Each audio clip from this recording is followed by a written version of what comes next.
कराची में ख्वाजा सिरा पर तशद्दुद और अगवा का मुकदमा दर्ज करके एक मुलजिम को गिरफ्तार कर लिया गया।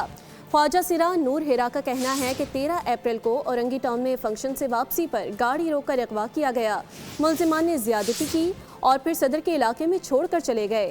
ख्वाजा सिरा के मुताबिक तशद्दुद से उनकी आंख और जिस्म पर गहरे जख्म आए हैं। पुलिस के मुताबिक एक मुलजिम से तफ्तीश की जा रही है, जबकि दीगर की तलाश भी जारी है।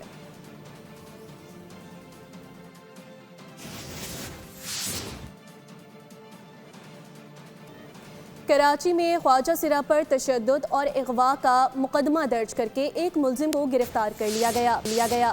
ख्वाजा सिरा नूर हिरा का कहना है कि 13 अप्रैल को औरंगी टाउन में फंक्शन से वापसी पर गाड़ी रोककर अगवा किया गया।